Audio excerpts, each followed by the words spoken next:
Hello everyone! Today I wanted to talk about readability in Destiny 2. I wanted to talk about the way that the guns share information from Bungie to you and I, the players. I want to talk about how sometimes they do it really right and sometimes they do it really wrong. And sometimes it really frustrates me, the way that they explain certain perks in-game. Obviously, as players, we have amazing resources. YouTube, D2 Foundry. I'm going to shout out D2 Foundry like 3 times. Go on D2 Foundry. Light GG is like alright, I guess. It's good for like scrubbing through the API. You know, there's all these really great resources. There's D2 Armor Picker. There's, again, D2 Foundry. Go D2 Foundry. But what if you don't know that D2 Foundry exists? What if you don't know... What if you just started playing the game? I just got a comment the other day saying, hey, me and my friends just picked up the game for the first time in 3 years. Where should we start? And maybe I'll make another video on that, like where should you start? Especially because it's like such a weird time to start. But the sale was going on, so, you know, I don't blame anyone for trying to get back in, especially because I'd say right now, outside of the bugs and the low player population, I think Destiny is like I say this a lot, but I think right now Destiny is the best it's ever been. I think the only time in recent memory that Destiny was better than right now was Pantheon. The end of Into the Light when they added Pantheon, I think was genuinely the single greatest time for the game that I've ever experienced since the Taken King launch. Or Witch Queen launch. Those are both really up there. Those are my top 3. Final Shape launch is up there if you started day 2, but day 1 Final Shape launch was kind of rough, so, you know, that's a whole nother conversation for another day. So let's get right into it. I want to talk about perks and their readability and how sometimes Bungie does it right and how I wish they always did it right.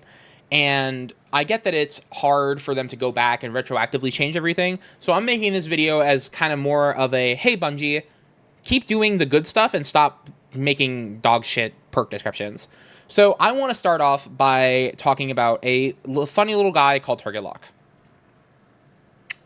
Target Lock is a perk that says, all right, and I'm reading it right off the screen, damage increases the longer this weapon remains on a target. That's all it does. But that's not what it fucking does.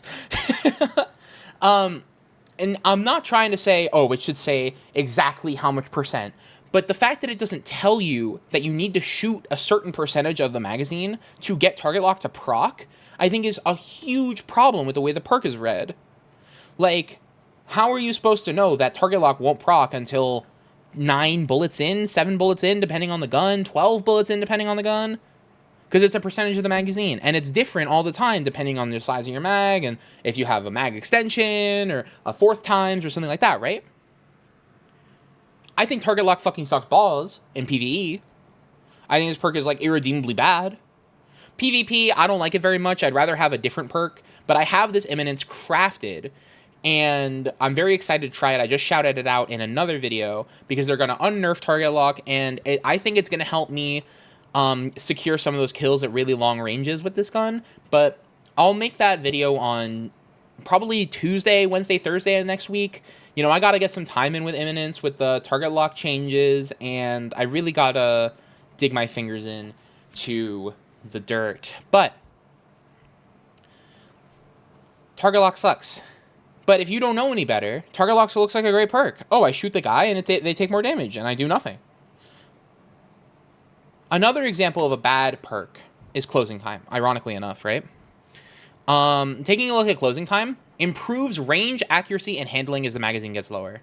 Sure, that's what it does, but why doesn't it tell you that it doesn't start until the magazine's half empty? That is a huge deal.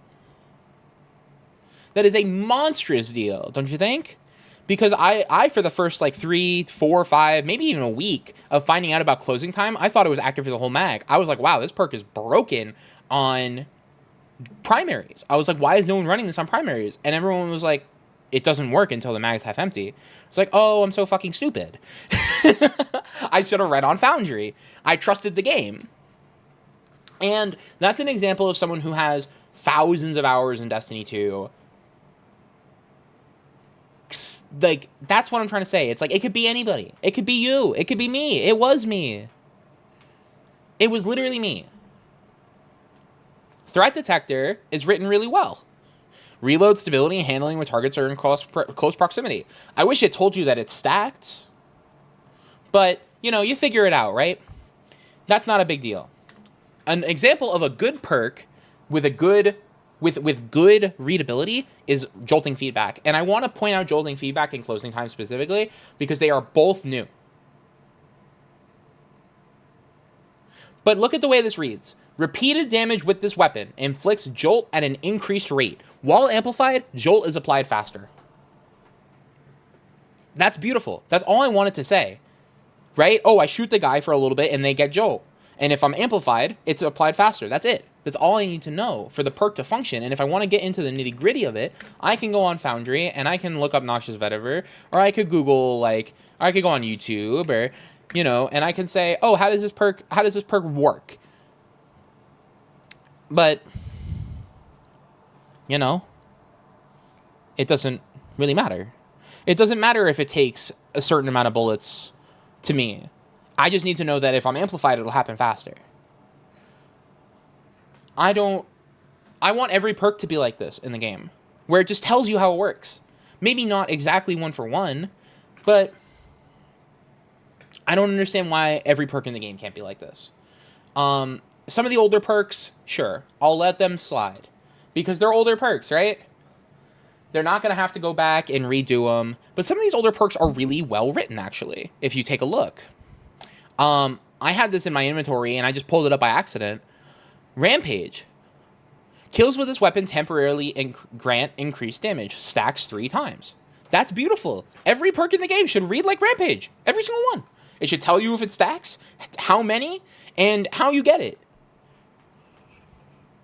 Rhyme Stealer, you know, it's pretty good too. It even highlights the keyword. Like, I just don't understand why every perk in the game isn't like this. Vorpal Weapon. Bosses, vehicles, and guardians with their super active. Increased damage. Sure. I wish it said that... I wish it mentioned the hierarchy, but I don't know how they'd do that, you know? I'm not a game designer. Or I'm not a UI designer. And I'm definitely not either of those things. But... why doesn't every perk in the game just read like this? Each rapid kill progressively increases reload speed for a short time. Sure, it might not tell you how much it stacks, but it tells you that it does stack with the language, even if the language is a little vague. Because it says each and progressively, right? If you have a 3rd grade reading level, you can figure that out. And Destiny is not a game for 3rd graders. Sorry. So I kind of expect everyone to have, like, the reading ability to, like, get here. So, with that in mind, I'm making this video because I respect the intelligence of Destiny players. You know, I'm like, you guys can read. You guys, like we as Destiny players can read. We can figure out what the target lock does. We don't have to have it dumbed down. And Chill Clip too. Chill Clip is beautiful. Direct hits with the top half of the magazine causes a detonation that slows nearby targets. It tells you everything you need to know. Direct hits, top half of the magazine. Then it does an explosion and it hits everything nearby. I wish it would say how much it's slowed by. But that's just me, right? I don't mind it this way. I love Chill Clip's description. I think that this is a great description for a perk. Sure, if it said, you know, it's different for for gun to gun because there's Riptide. So I don't blame them for not having it say shooting a thing twice will freeze it because it is 60, and then they have to have it specifically for Riptide, and then if they updated specifically Riptide to go back to 2 shots, you know, it'd be a whole thing. Even though I think now that Tanasha's Mastery is in the game, we could probably unnerf Riptide, because Tanasha's is a better Chill Clip gun than Riptide, in my opinion, in almost every way. It just doesn't have the auto loading, but between how easy it is to proc Chill Clip, the amount of ammo you get with Chill Clip, the fact that there's 11 in the mag, and the reload speed is, like, not unbearably slow on this thing. Sure, I haven't used this one, but I just pulled one out of my vault with chill clip. So that's kind of that's my little tiny rant for today. I really wanted to pat Bungie on the back for having perks that are readable, and because this is something I've always had an issue with the game, like, and it can go back to Rangefinder. Rangefinder was the perk that made me want to make this video, actually. Aiming this weapon increases its effective range and zoom magnification. That's all it says it does. It doesn't even increase its effective range anymore. It doesn't do that because they uncoupled range from zoom. If you don't know that and you're just finding that out right now, can you tell me what uncoupling range from zoom means? I don't think that anyone who hasn't had it explained to them would figure that out. So to say it does this when it clearly does not do this anymore it's malarkey. It's malarkey. I'm sorry. It's poppycock. It's horse shit. So, one for all, hitting 3 separate targets increases damage for a moderate duration. Firefly. Why? Like, Firefly says, if kills with this weapon increase reload speed and cause the target to explode, dealing solar damage to nearby enemies. I wish instead of solar damage, it said, I don't know if, does Firefly apply Scorch? I think it does, right? Let me look it up on Midnight Coup. On Foundry. No, it doesn't do Scorch. Okay, so this is a beautifully written perk. I thought it did Scorch for some reason. I don't know why. But it says it even does solar. It even says it does solar damage, which is beautiful because you know that if you have buffs for your arc, your void damage on your Doom of Chelchis, it won't apply to the Firefly. But the reload will still be there, and you'll still get the extra damage, right? It's a bonus, especially in the left column. Firefly is a great perk in the left column. Shout out Doom of Chelchis, even though I don't use this thing. Shout out Midnight Coup. You know, Enlightened Action, I think, should say how much it stacks. You know, Desperate Measures, I really like this perk. I really like the way it's written, right? Because it just tells you what it does. Like, why doesn't everything in the game just tell you what it does? And they've done a pretty good job of fixing the things that are kind of weird. Like, it used to be weird about, like, the mag size. Like, down here, it would say, like, 13 and then be 14. But they fixed that a little bit. I don't know if it's, like, perfect, but it's a very nice improvement. The charge time stuff is kind of weird. But it just tells you, this, even conditional, it just tells you what it does.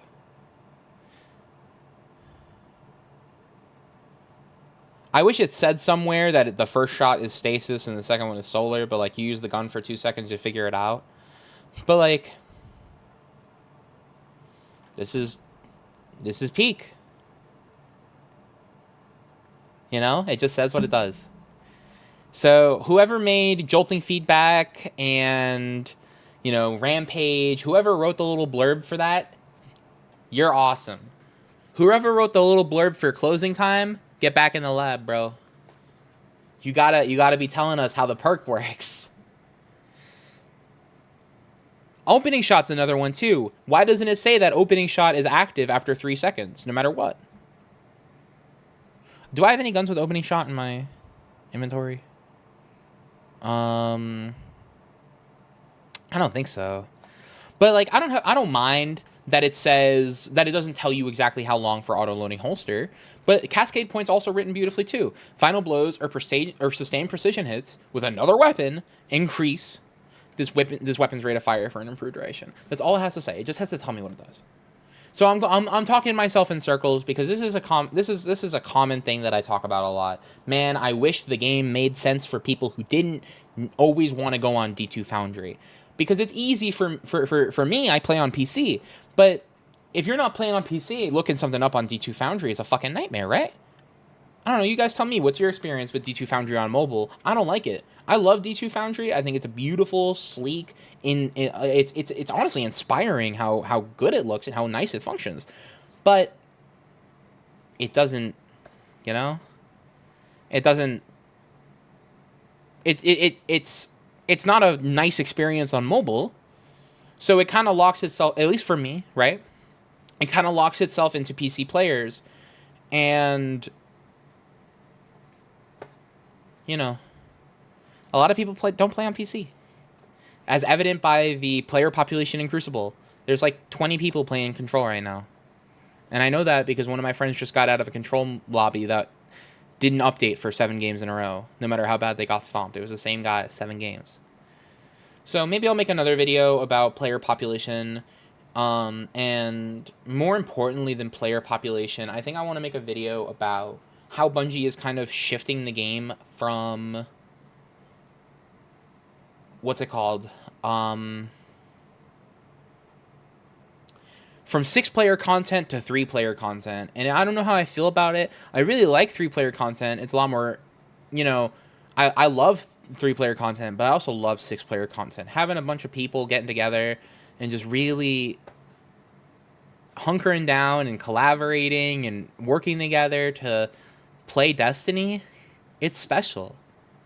And as we move away from 2 day 1 raids a year, and as we move towards 2 dungeons a year, because I don't think it's very likely we see a reprised raid for a little while, if ever again.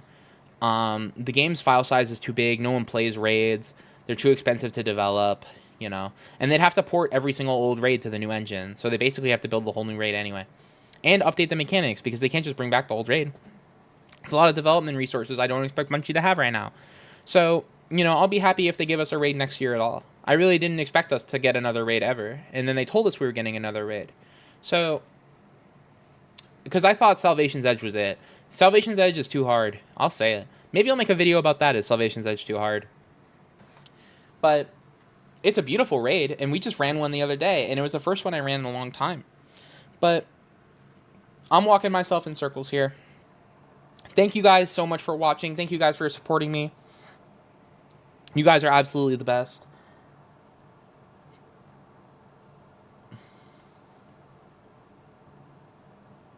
Thank you. Have a good one. See ya.